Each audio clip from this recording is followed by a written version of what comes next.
Item ಯಾವುದೇ ಇರಲಿ try ಮಾಡಿ ಆಚಿ ಚಿಕನ್ ಮಸಾಲಾ.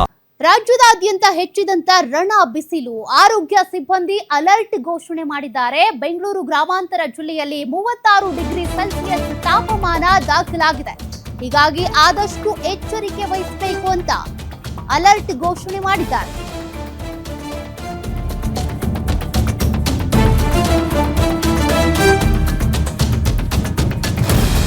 ನೋಡಿ, ಇತ್ತೀಚೆಗೆ ಹೀಟ್ ಸ್ಟ್ರೋಕ್ ಕೇಸಸ್ ಹೆಚ್ಚಾಗ್ತಾ ಇವೆ. ಹೀಗಾಗಿ ಇದನ್ನ ತಡೆಯೋದಕ್ಕೆ ಅಂತ ಆರೋಗ್ಯ ಇಲಾಖೆ ಈಗ ಮುಂಜಾಗ್ರತಾ ಕ್ರಮವನ್ನ ತೆಗೆದುಕೊಂಡಿದೆ. ಸರ್ಕಾರಿ ಆಸ್ಪತ್ರೆಗಳಲ್ಲಿ ಚಿಕಿತ್ಸೆ ನೀಡೋದಕ್ಕೆ ವೈದ್ಯರು ಸನ್ನದ್ಧರಾಗಿದ್ದಾರೆ. 4 ತಾಲೂಕುಗಳಲ್ಲಿ ಒಟ್ಟು 20ಕ್ಕೂ ಹೆಚ್ಚು ಹಾಸಿಗೆಗಳ ವ್ಯವಸ್ಥೆ ಮಾಡಿಕೊಂಡಿದ್ದಾರೆ. ದೇವನಹಳ್ಳಿ, ದೊಡ್ಡಬಳ್ಳಾಪುರ, ನೆಲಮಂಗಲ, ಹೊಸಕೋಟೆಯಲ್ಲಿ ಚಿಕಿತ್ಸೆ ನೀಡ್ತಾರೆ. ಬೇಸಿಗೆ ಕಾಲ ಮುಗಿಯೋವರೆಗೂ ಕೂಡ ಹೆಚ್ಚು ನೀರು ಕುಡಿಬೇಕು ಅಂತ ವೈದ್ಯರು ಸಲಹೆ ಕೊಟ್ಟಿದ್ದಾರೆ.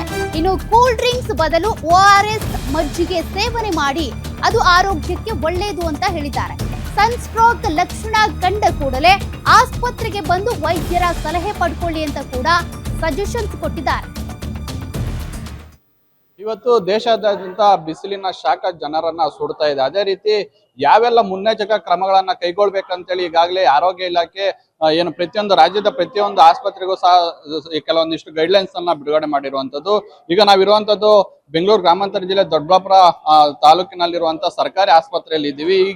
ಈಗಿರುವಂತಹ ಬಿಸಿಲಿಗೆ ಯಾವೆಲ್ಲ ಮುಂಜಾಗ್ರತಾ ಕ್ರಮಗಳನ್ನ ಕೈಗೊಳ್ಬೇಕಂತೇಳಿ ಈಗಾಗಲೇ ಎಲ್ಲಾ ರೀತಿಯಾದಂತಹ ಸಕಲ ಸಿದ್ಧತೆಯನ್ನ ಆಡಳಿತ ವಿಭಾಗ ದೊಡ್ಡಬಳ್ಳಾಪುರ ಸರ್ಕಾರಿ ಆಡಳಿತ ವಿಭಾಗ ಮಾಡ್ಕೊಂಡಿರುವಂತದ್ದು ತಾವು ದೃಶ್ಯಗಳಲ್ಲಿ ಸಹ ನೋಡ್ತಾ ಇರ್ಬೋದು.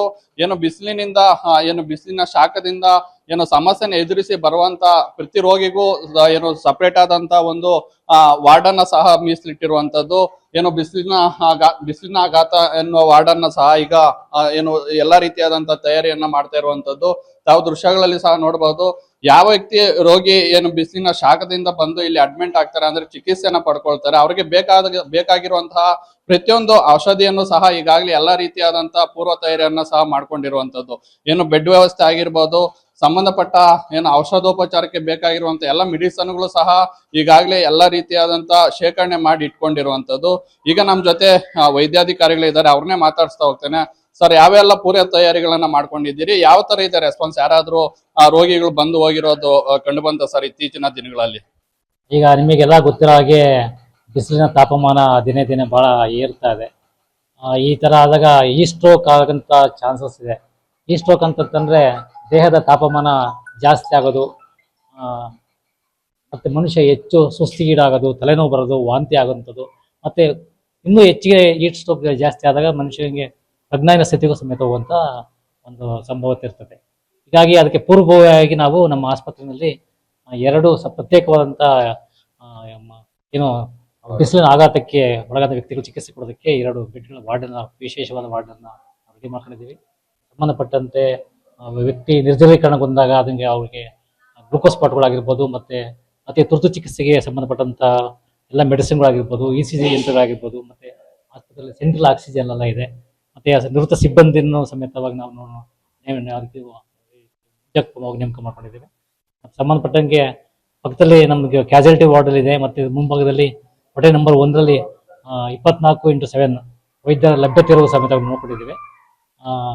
ಸರ್, ಈಗ ಬೇಸಿಗೆ ಕಾಲ, ಮಕ್ಕಳಿಗೆ ರಜಾ ಕೂಡ ಇದೆ. ಅವರು ಬಿಸಿಲಿಗೆ ಹೋಗಿ ಆಟ ಆಡುವಂತ ಕೆಲಸಗಳು ಆಗ್ತಾ ಇದಾವೆ. ಅವ್ರಿಗೆ ಯಾವ ರೀತಿ ಮುಂಜಾಗ್ರತಾ ಕ್ರಮ ವಹಿಸಬೇಕಂದ್ರೆ ಪೋಷಕರಿಗೆ ಏನ್ ಹೇಳುತ್ತೆ? ಪೋಷಕರಿಗೆ ನಮ್ಮ ಒಂದು ನಾವು ವೈದ್ಯಕೀಯ ಆರೋಗ್ಯ ಇಲಾಖೆ ಸಲಹೆ ಕೊಡ್ತಾ ಇದ್ದೀವಿ ಅಂತಂದ್ರೆ, ಮಕ್ಕಳು ಬೇಗ ಬಿಸಿಲಿನ ತಾಪಕ್ಕೆ ಬೇಗ ಈಡಾಗ್ತಾರೆ. ಯಾಕೆಂದ್ರೆ ಅವ್ರಿಗೆ ತಡ್ಕೊಳ್ಳುವಂತ ಶಕ್ತಿ ಇರೋದಿಲ್ಲ. ಮತ್ತೆ ವಯಸ್ಕರಾಗಿರ್ಬೋದು, ಎಲ್ಲ ಪ್ರಾಯದ, ಎಲ್ಲ ಹರಿಯದ ಒಂದು ವೃದ್ಧರಾಗಿರ್ಬೋದು, ಮತ್ತೆ ವಯಸ್ಕರಾಗಿರ್ಬೋದು, ಆದಷ್ಟು ಹೆಚ್ಚು ತಾಪಮಾನ ಇರೋ ಸಮಯದಲ್ಲಿ ಹೊರಗಡೆ ಓಡಾಡೋದನ್ನ ಅವಾಯ್ಡ್ ಮಾಡಬೇಕು. ಆದಷ್ಟು ಮನೆಯಲ್ಲಿ ನೆರಳಿನ ಜಾಗದಲ್ಲಿ ಇರಬೇಕು. ಅನಿವಾರ್ಯ ಸ್ಥಿತಿಗಳಲ್ಲಿ ಹೊರಗಡೆ ಹೋಗ್ಬೇಕಾದ ಸಮಯದಲ್ಲಿ ಆದಷ್ಟು ಛತ್ರಿಗಳನ್ನ ಉಪಯೋಗಿಸೋದು ಮಾಡಬೇಕು.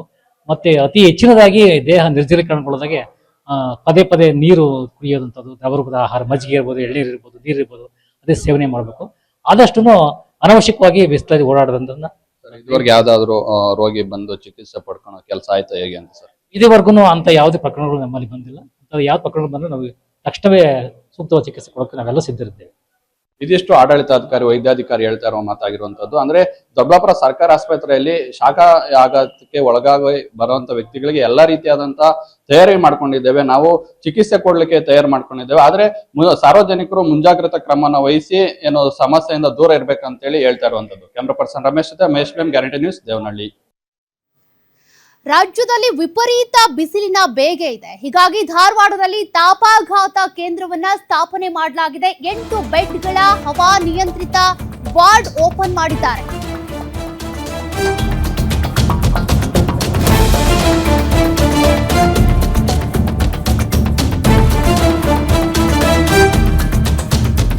ಧಾರವಾಡದಲ್ಲಿ ತಾಪಾಘಾತ ಕೇಂದ್ರ ಸ್ಥಾಪನೆ ಮಾಡಲಾಗಿದೆ. 8 ಬೆಡ್ಗಳ ಹವಾ ನಿಯಂತ್ರಿತ ವಾರ್ಡ್ ಓಪನ್ ಮಾಡಿದ್ದಾರೆ.